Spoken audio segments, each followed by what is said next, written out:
Hello, welcome to another Fridays with Father. I'm Father Kyle Rink, and I'm here today with Nancy Nguyen, who's one of our PFAC members.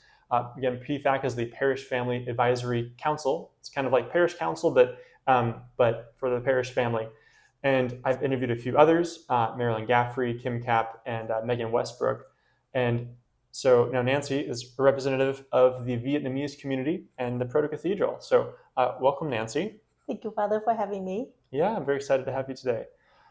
Nancy, I had a couple of questions I'll ask you. The first one is, I'd love to hear, how did you get involved in the church? Everyone's got a story of how we kind of came to really be involved and see the church as our home, but how did you get involved in the church?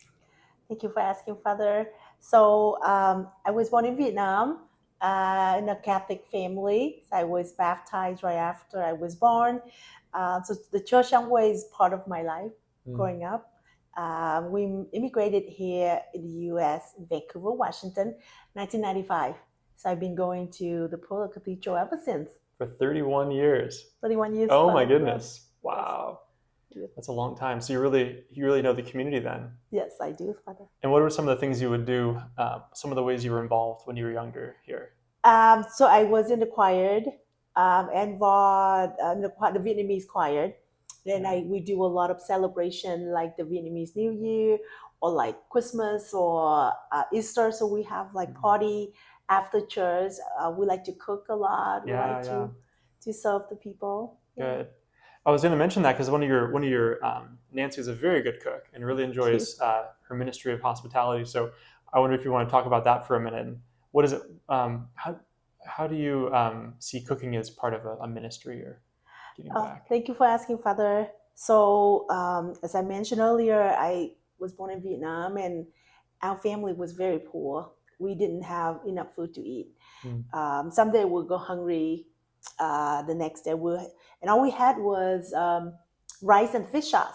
That's all we had for dinner. We didn't have fish. We didn't have chicken or meat.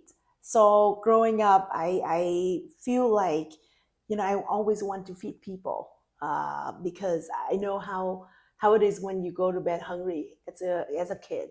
So I try to cook and welcome people through food, and it's my simple way to share God's love. Wow. That's a beautiful story. Thank you so much for sharing that. And I can tell you really do a good job of making sure people are fed. And it makes sense. So that's very special. Well, one last question for you. I just hope you can share, as you're on this parish advisory committee, and what's one hope you have for our parish family? I think my biggest hope probably would be everybody comes together as one parish family. We are now one parish family. Sure. And I hope we look beyond ourselves and think for the parish family and our diocese as a whole. Behind the scenes, the diocese work very hard to make sure people come together, support every parish that they can in any way that they can. So I hope people recognize and appreciate the efforts. Together we can make a better diocese, a better parish family. Sure. I appreciate that. Well, you make a good point. Going beyond ourselves is something we're always called to do, and Christ always calls us to do that. So, maybe we continue to do so together. Well, thank you so much for your time and for spending this interview with me here. And hope to see you again soon here. And hopefully you'll catch Nancy at a mass near you someday. But until then, I wish you have a beautiful rest of your week, and God bless.